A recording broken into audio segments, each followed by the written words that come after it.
the Republicans have never really tried to distance themselves from from the racist piece of shit Tucker Carlson's lies, but everyone knows that Tucker Carlson lies. What matters is the GOP now blesses his January 6th Klan rally revisionism.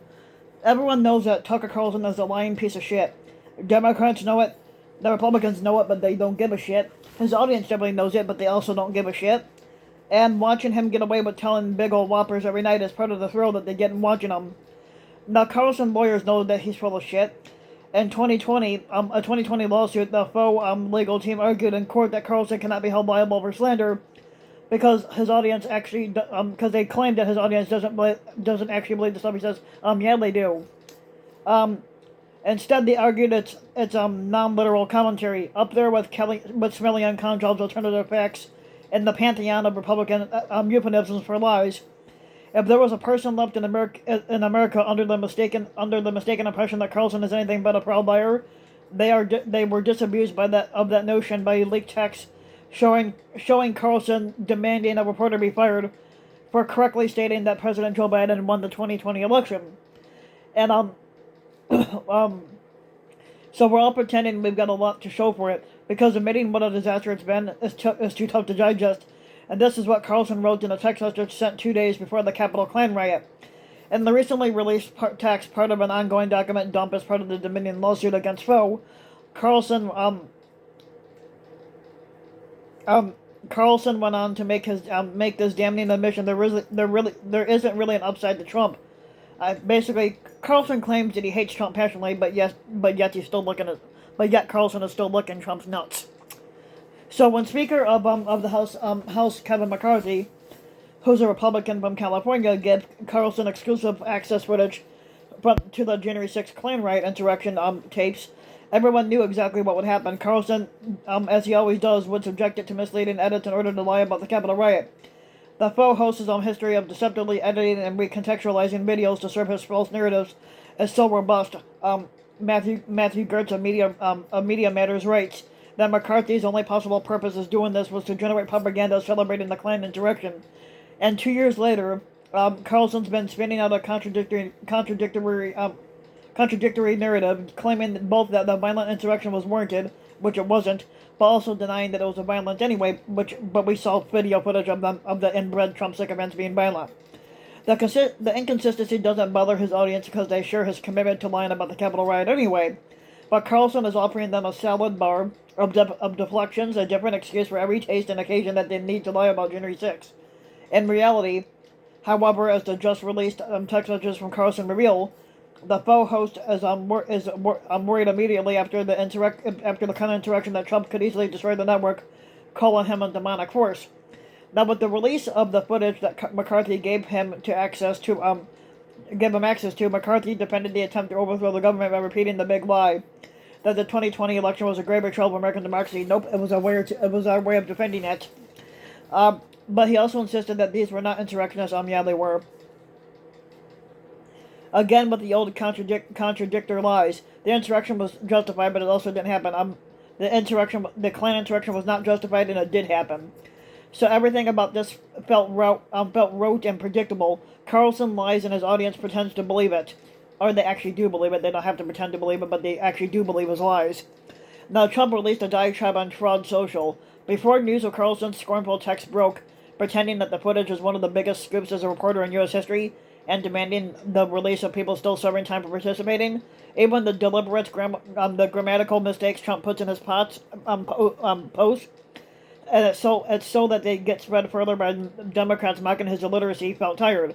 The whole thing is is basically fucking boring. The political equivalent of roadkill on a country road.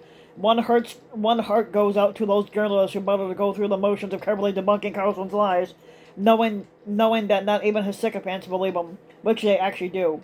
But Carlson's Monday show still matters, though not due to what is in the footage, or even really show how Carlson spins it. What matters is the symbolism of using footage that McCarthy very showily granted him. That gesture must be understood for what it is. McCarthy has officially given the GOP establishment blessing to the Trump narrative. Now, 2 years ago, the Republican Party's stance was the January 6th Klan riot was a bad thing. Now, the GOP elite has reluctantly or not, embraced the maggot view. On January 6th, it's a sacred day in their glorious war on democracy. And over a couple years now, Trump and his acolytes have portrayed January 6th as the maggot Alamo and the insurrectionists as consecrated martyrs when they're actually traitors. By working hand in glove with Carlson to create more propaganda, McCarthy is signaling that the Republican establishment backs this effort at fascist myth-making. Now, certainly, there was a slow ramp-up to this moment, especially as a number of Republican leaders were generally rattled by the Klan insurrection and Trump's willingness to get them killed in his bid to retain power illegally. But there was also a certain inevitability to the GOP embrace of January 6th. Trump, after all, feels everything he does as magnificence defined, which it's not. And so, of course, he's proud of inciting a Klan insurrection.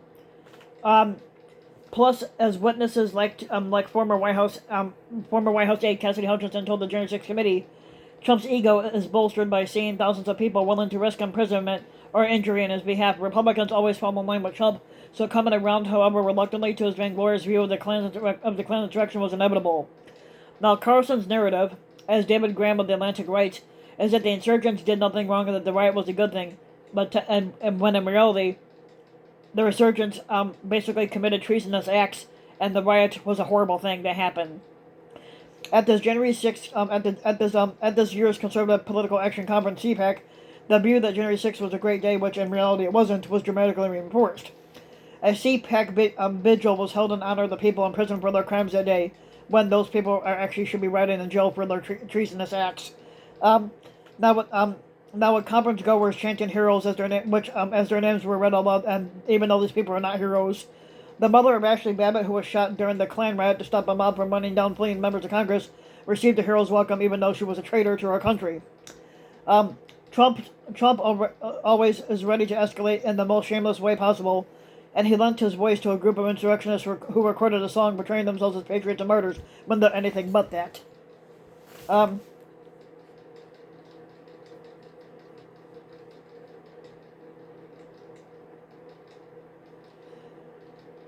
I gotta look for the song to see how pathetic it sounds when they're talking about a song being released.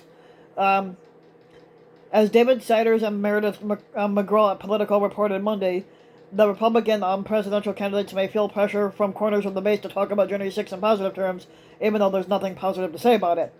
Now, Republicans are also keenly aware that most Americans still view the attack correctly as an act of domestic terrorism, because that's what it was. So they tried to square that circle by avoiding the topic together, and this gives Trump a sharp advantage in the primary because he's not afraid of the topic. In fact, he's eager to talk up the supposed injustice of holding seditionists accountable for their behavior. Now, to be certain, not everyone in the GOP elite is as happy as McCarthy to play along with the Trumpian story about the great and glorious insurrection that it was, even though it was not either. Even though it wasn't great and glorious, but it was a Klan insurrection nonetheless.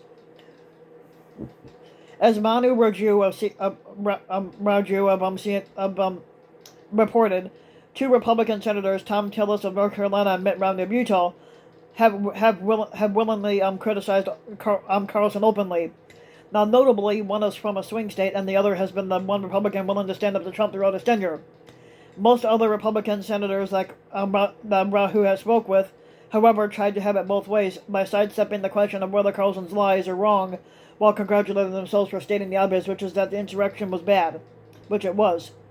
So senators have to win statewide office, which tends to push politicians in a more moderate direction. The heavy maggot field in the 2022 midterms cost Republicans a number of Senate seats that they otherwise would have won, that they could have won, which no doubt is shaping these responses. Still, what's most remarkable is not that they'll disagree with Carlson, but how mealy-mouthed most of them are about it, especially since they were all basically there and in very real danger that day. The reaction so far has been far from a GOP backlash, as the Washington Post described it. Senate Minority Leader Moscow Mitch has previously been one of the most outspoken Republicans resisting Trump's adulation of the Klan insurrection, but even he has grown soft, unable to muster more condemnatory language than mistake to describe Carlson's lies. McConnell knows that this is no mistake, but a very deliberate act of blatant propaganda.